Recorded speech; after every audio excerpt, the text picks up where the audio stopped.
नमस्कार, इन्फोमेड में आपका स्वागत है। आज हम जानेंगे ट्यूबरकुलोसिस के बारे में, जिसे हम क्षय रोग के नाम से भी जानते हैं। क्षय रोग यह माइकोबैक्टीरियम ट्यूबरकुलोसिस नामक बैक्टीरिया से फैलने वाली बीमारी है। 80% ये बीमारी फेफड़ों यानी लंग्स को क्षति पहुंचाती है। इसके अलावा त्वचा, हड्डियों को, जोड़ों को, दिमाग में, किडनी, लसिका माने लिम्फेटिक्स और जनन मूत्र प्रणाली यानी कि जेनाइटो यूरिनरी ट्रैक्ट को भी ये हानि पहुंचाती है।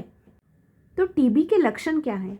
अगर आपको 2 से 3 हफ्तों से ज़्यादा खांसी हो, आपका वज़न कम हो रहा हो, बुखार हो, सांस लेने में तकलीफ हो रही हो, थकावट महसूस हो रही हो, खांसते वक्त खून आ रहा हो, या फिर आपको थरथराहट हो रही हो, या फिर बहुत पसीना आ रहा हो रात को सोते समय, यह बीमारी जिस व्यक्ति को टीबी है उसके खांसने से जो हवा में जंतु फैलते हैं उससे संसर्ग होता है और दूसरे व्यक्ति को भी फिर टीबी होता है।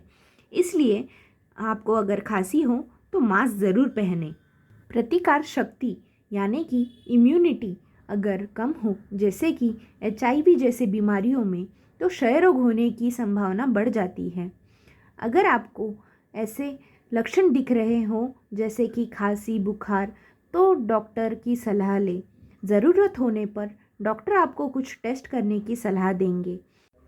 फेफड़ों का एक्सरे, फिर बलगम की जांच यानी कि स्पुटम एग्जामिनेशन, ज़रूरत होने पे मॉन्टुक्स टेस्ट और HRCT यानी कि हाई रिजोल्यूशन CT स्कैन, ये सारी टेस्ट है जिससे कि हमें रोग कितना है और कितना नहीं इसकी जांच से पता चलता है। मॉन्टुक्स टेस्ट यह त्वचा पे एक इंजेक्शन देके उससे तैयार होने वाले लीजन या फिर जो लालपना आता है उसका मेजरमेंट करके हम पता कर सकते हैं कि आप पॉजिटिव हैं या नहीं। फिर आता है बलगम की जांच, जिसमें से आपके फेफड़ों से निकला हुआ बलगम जांच करके उसमें बैक्टीरिया है कि नहीं इसका पता चल सकता है। फिर आता है एक्सरे, जिसमें आपके फेफड़ों का एक्सरे की जांच करके उससे पता चल सकता है कि टीबी ने कितना डैमेज किया है और उससे कुछ लीजन वगैरह बने हैं या नहीं। अगर आपका टेस्ट पॉजिटिव आता है तो घबराने की आवश्यकता नहीं। आज हमारे पास दवाइयाँ हैं जो कि ट्यूबरकुलोसिस के अगेंस्ट लड़ती हैं और आपको एक अच्छा जीवन देने में सफल हैं।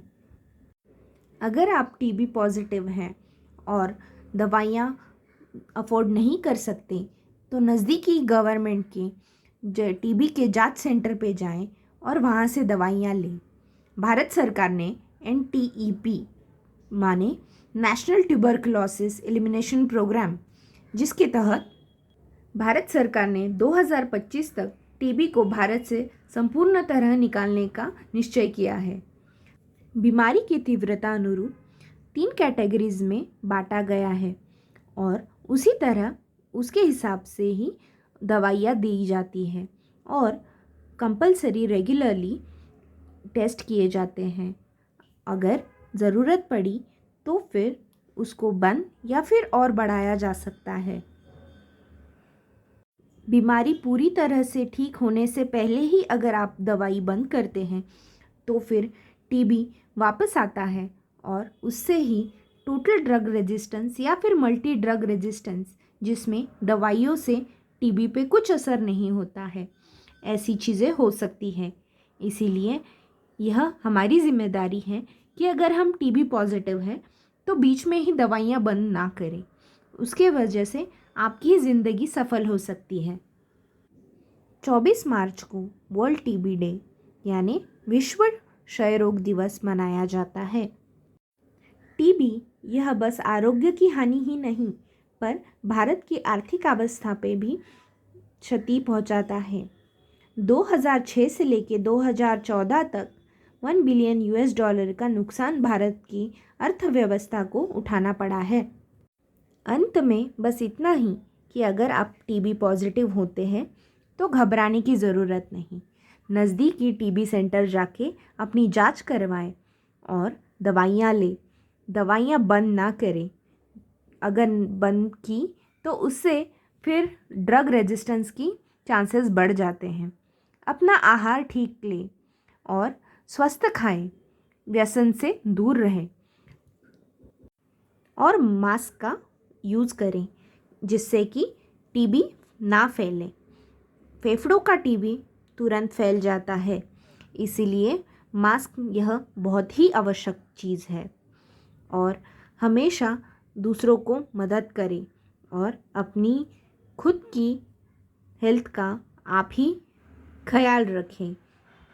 दवाइयों से कुछ साइड इफ़ेक्ट्स हो सकते हैं, उनका भी हमें ध्यान रखना है, जिसके लिए निश्चित रूप से अपने डॉक्टर से हमेशा मेडिकल चेकअप करवाएं और अगर कुछ तकलीफ़ हो तो तुरंत ही डॉक्टर के पास जाएं और उस समस्या का सुलझना बहुत ज़रूरी है, क्योंकि यह बहुत सारी दवाइयाँ होती हैं। अगर आप जैसे दिए हैं दवाइयाँ वैसे खाते हैं और उचित समय तक खाते हैं, अगर आपको 3 महीना, 6 महीना, 1 साल या 2 साल जितना कहा जाए डॉक्टर की सलाह से उतना पूरा कीजिए। यह बहुत ज़रूरी है। अगर हमें टीबी मुक्त भारत चाहिए तो टीबी को हराएंगे और देश को जिताएंगे। जय हिंद। अगर आपको यह चैनल से मिली हुई जानकारी अच्छी लगती है तो कृपया इसे लाइक, सब्सक्राइब करें और लोगों को शेयर करें, जिससे लोगों को बीमारियों के बारे में पता चले और वो सतर्क रहें और एक दूसरे को ज्ञान बांटें। अगर आपको किसी और बीमारी के बारे में जानकारी चाहिए तो आप कमेंट सेक्शन में भी कमेंट कर सकते हैं। Thank you.